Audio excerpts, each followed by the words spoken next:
국회 대정부 질문이 오늘부터 시작됐습니다. 윤석열 정부 내각으로서는 데뷔전인데 야당인 민주당이 잔뜩 벼르고 있죠.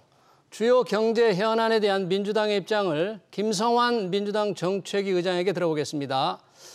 김 의장은 서울 노원구청장으로 재직하던 2018년 노원구 병지역구에서 이준석 국민의힘 대표를 누르고 국회의원에 당선된 뒤 2020년에 재선에 성공했습니다. 의장님 안녕하십니까? 네, 안녕하세요. 김성환입니다. 네. 자, 올해 세제 개편안 방금 고광요 세제실장도 설명을 했는데 이제 국회에서 민주당의 벽을 넘어야 합니다. 민주당에서 생각하기에 이번 세제 개편안 중에서 가장 문제가 많다 이렇게 생각하는 분야는 무엇인가요? 네, 지금 고물가에 고금리에 고환율에 서민 경제가 굉장히 어려워져 있잖아요. 네. 그러면 서민 경제를 지원하는 그런 경제 정책을 펴야 될 시기인데요. 네. 이번 세제 개편안에 보면 재벌들과 초부자들을 위한 감세 정책이 많이 들어 있습니다.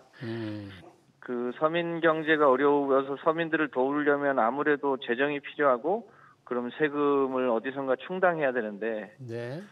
손은 무슨 돈으로 키울까 이런 걱정이 있습니다. 재벌들, 네. 부자들 다 세금 깎아주면. 네. 근데 그런 면에서 보면 법인세율을 낮춘다거나 그 주식 양도소득 비과세 기준을 10억에서 100억으로 높인다거나, 네, 그것도 들으셨죠. 다주택자들 종부세를 깎아준다거나 이런 거는 전형적인 이 부자 감세에 해당되거든요. 네. 이런 정책이야말로 지금 시점하고는 전혀 안 맞는 정책이다.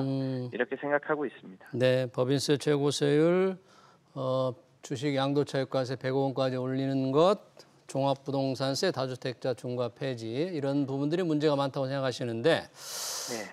지금 기업하기 참 어려운데 기업들도 국가 간의 경쟁인데 세율 좀 낮춰서 투자 좀 열심히 하고 기업 등 두드려주는 거 필요하지 않을까요?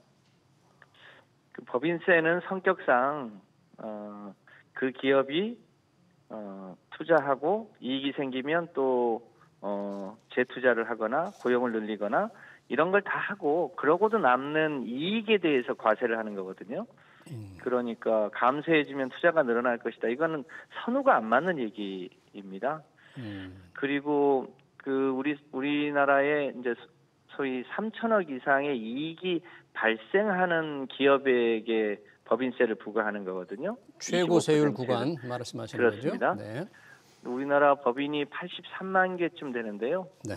이 연간 3천억 이상의 이익이 발생하는 그런 법인은 전체 법인의 0.01%밖에 되지 않습니다. 그러니까 그런 법인에게 세금을 깎아주는 것은 전형적인 일종의 부자 감세적 성격이 있어서 네. 우리 사회의 경제의 통합이나 활류나 경제 양극화를 막기 위해서도 오히려 뭐 강화하면 강화했지 지금은 깎아줄 때가 아니다. 뭐 저희가 더 세금을 더 걷자는 건 아닙니다만 네.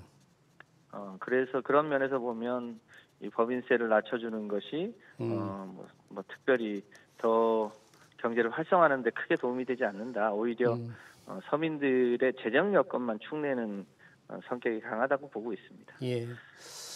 동시에 그 다주택자, 종합부동산세 다주택자 중과 폐지도 좀 문제가 많다고 했는데 이 주택 수를 기준으로 한 종부세 중과에 대해서는 뭐 상당히 좀 반론도 있는데 우리 김 의장님은 어떤 부분이 문제라고 생각하시는 거예요, 여기서? 앞서 이제 기재부 담당자도 얘기를 했습니다만 이제 상속이나 네. 여러 가지 필요에 따라서 불가피하게 다주택이 되는 경우도 있을 수 있습니다. 네, 그런 부분들에 대해서는 보호를 하되 이 주택은 일반 상품하고는 성격이 좀 달라서 예. 이 한정된 토지의 건물 등이 있는 것이기 때문에 이것은 각 적정선에서 토지 공개념적 성격이 있거든요. 그런 측면을 감안해 보면 부동산에서 과도하게 불로소득을 얻는 것 이것은 적절치 않다고 봅니다. 이제 그런 면에서 최소한의 1가구 1주택자에 대해서는 보호를 해야 되지만 네. 과도한 주택 소유를 통한 부동산 불로소득은 우리 사회가 조금 일정한 조세를 통해서 규제할 필요가 있거든요. 그런 차원에서 다주택자에게 종부세 제도를 부과하는 것은 저는 계속 유지되는 것이 무주택자나 1주택자를 위해서, 다수 국민을 위해서 더 유리한 제도다. 따라서 다주택자는 실제로 본인이 주거 용도로 쓰지 않는 것은 네. 시장에 내놓는 것이 더 효과적이지 않나 싶습니다. 그러니까 종부세 다주택자 중과제도 필요하다, 이렇게 민주당이 생각하시는 거네요. 그렇습니다. 네. 국회에서 이제 치열한 논쟁이 예상이 됩니다. 네. 자, 대우조선해양 하청 노조 최악의 상황은 피했는데 끝나고 나니까 이제 그 노조에 대해서 이 8천 원이 넘는 피해를 어떻게 할 것인가, 피해를 배상토록 하기 위해서 민사 소송 제기 문제가 나오고 있습니다. 김 의장님, 이 문제는 어떻게 해야 된다고 생각하십니까? 우선 실제로 피해 규모가 얼마나 될지는 좀 따져봐야 할 텐데요. 예. 그 8천억이라는 게 그 회사 측의 일방적 주장 아니겠습니까? 실제로 아마 법원에서 그 피해 보상을 따져보면 예. 액수가 훨씬 줄어들 겁니다. 훨씬 줄어들 거다. 액수가 8천억이라고 해서 굉장히 큰 무슨 경제적 손해를 끼친 것처럼 네. 포장되어 있는 측면이 있습니다. 왜냐하면 이 헌법에 정해져 있는 노동 3권 소위 파업을 할 수 있는 권리를 옥죄는 수단으로 사용되는 건 아닌가. 그런 측면도 없지 않다, 이렇게 보여집니다. 그래서 언론에서도 회사 측 주장만을 실을 게 아니라 실제로 그 피해가 얼마나 되는지를 좀 따져볼 필요가 있고요. 네. 또 이 대규모 민사소송이 결과적으로 노동자들에게, 그 약자인 노동자들의 이 노동 3권을 보장하지 않기 위한 수단으로 쓰이는 것 역시 적절하게 좀 남용되지 않아야 된다, 이렇게 보여집니다. 네. 유럽에 있는 많은 나라들은 그 노동 3권과 관련되어 있는 것은 민사소송을 못하는 나라들도 꽤 있거든요. 네. 이제 우리도 뭐 이제 적법한 범위를 넘어선 것까지야 보호하기는 어렵겠습니다만, 이 노동자의 그 약자들의 권리를 사실상 옥죄기 위해서 쓰여지는 것은 좀 적절하게 제어되어야 된다고 보고요. 네. 이후에 이 민사소송에 대한 것도 노사 간에 좀 잘 협의하고 조정해서 노동자의 피해가 좀 최소화될 수 있도록 할 필요가 있지 않나 싶습니다. 예, 이제 회사 측의 피해 규모가 일방적이라는 지적은 있을 수 있겠네요. 왜냐하면 노조 측에서나 직원들이 볼 때는 규모가 다를 수도 있겠지만, 그렇다고 해도 계속 이 불법 파업이 벌어지고 있기 때문에 차제의 어떤 법적인 질서를 지키기 위해서 이런 손해배상 제대로 해야 된다. 피해 규모가 줄이면 줄어드는 대로 불법 피해에 대해서는 확실하게 배상받도록 해야 되지 않겠냐. 이런 지적이 계속 끊이지 않고 있는데, 이 부분 특히 윤석열 정부 강조하고 있잖아요. 이 부분까지도 제대로 하면 안 될까요?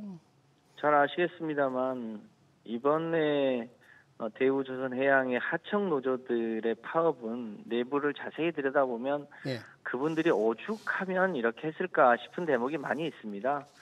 그러니까 우리 조선업이 이제 불황으로 접어들면서 하청 노동자의 임금이 30% 이상 깎였지 않습니까? 그런데 여러 가지 이제 허리띠도 졸라매고 기술 혁신을 통해서 다시 대한민국이 이제 조선업 세계 1위를 회복했는데, 네. 그러면 당연히 그 하청 노조의 노동자들도 네. 그 깎인 임금의 일부라도 보상받을 수 있도록 해줘야 될 텐데, 불황으로 접어들 때는 30%씩 깎아놓고 예. 다시 이제 뭐 호황까지는 아니더라도 세계 1위를 회복한 상황에서 적정한 임금을 올려주기 위한 노력이 부족했기 때문에 생긴 일 아니겠습니까? 예. 근데 그게 일종의 소기에 경인기 하듯이 원청에서도 또 원하청 관계에서도 받아들여지지 않다 보니까 예. 노동자들이 이제 자기 목소리 좀 들어달라고 한 일인데요. 그런 파업의 본질적인 요소들을 놓고 보면 예. 이 노동자들의 이런 절규에 대해서 조금 산업은행이나 대우해양조선의 그 사업자들 원청 입장에서도 좀 귀 기울일 대목들은 있다. 네. 뭐 그러면서도 가급적 법을 지켜야 하겠지만 그런 원론들이 훼손돼서는 곤란하겠다. 이런 생각도 한편으로 있습니다. 네. 마지막으로요. 요즘 이제 금리가 올라가면서 높은 변동금리 조건부 주택담보대출을 상대적으로 금리가 낮은 고정금리로 바꿔주는 안심전환대출을 이제 정부가 추진하고 있습니다. 그런데 이 지원 대상 주택 가격이 4억 원 이하다. 이러다 보니까 서울에 사는 분들 혜택을 못 받는다. 좀 올려야 된다. 이런 지적도 있는데 혹시 김 부장님 이런 부분에 대해서는 어떻게 생각하십니까? 뭐 수도권 주민들의 그 불만이 뭐 이해가 안 가는 바는 아닙니다만, 근데 이제 비싼 금리를 이제 낮은 금리로 바꿔준다는 얘기 아니겠습니까? 네, 그렇습니다. 그러면 그 차익은 누가 책임을 집니까? 정부와 결국은 국가 재정으로 메꾸는 네. 거 아니겠습니까? 네. 그러면 이 취지는 예를 들면 코로나 과정에서 거의 뭐 도산 직전에 갔던 소상공인이나 자영업자 같은 경우에 그런 분들에게 이제 이 일종의 정부 재정 지원이 일정하게 가는 거는 우리 사회가 용인이 가능할 텐데, 예를 들어서 그야말로 이제 영끌해서 비싼 주택을 산 분들도 있지 않습니까? 네. 그런 거를 국가 세금으로 메꿔준다. 그러면 그걸 어디까지 하는 것이 네. 적정하냐? 네. 이런 부분은 이해는 됩니다만 당사자들 입장에서는 국가 재정을 어디까지 투입하는 네. 게 적절하냐? 이 부분에 대해서는 좀 사회적 합의가 필요한 거 아닌가 싶습니다. 네. 오히려 정부가 해야 될 일은 지금 이 고금리 과정에서 가장 이익을 많이 보는 데는 지금 은행 지주회사라는 거 아닙니까? 네. 그래서 예대 마진을 과도하게 취해서 올 상반기에 4대 금융회사들의 이자 수익만 19조 원이라고 하는데요. 예. 오히려 그런 부분이 과도하게 은행 몫으로 되지 않고 그것이 대출을 받은 사람들에게 금리가 과도하게 인상되지 않도록 적절하게 하는 것 등을 통해서 이제 차주들의 부담을 줄여주는 게 그게 정부가 해야 될 주요한 역할이고, 이런 안심전환 대출에 대해서는 결국 정부 재정이 들어가는 문제이기 때문에 그 재정을 적절하게 사회적 합의들을 통해서 하는 게 좋겠다고 봅니다. 네. 네, 잘 들었습니다. 주요 정책 현안에 대한 민주당의 입장 잘 들었습니다. 지금까지 김성환 더불어민주당 정책위 의장이었습니다. 의장님 고맙습니다. 네, 감사합니다. 네.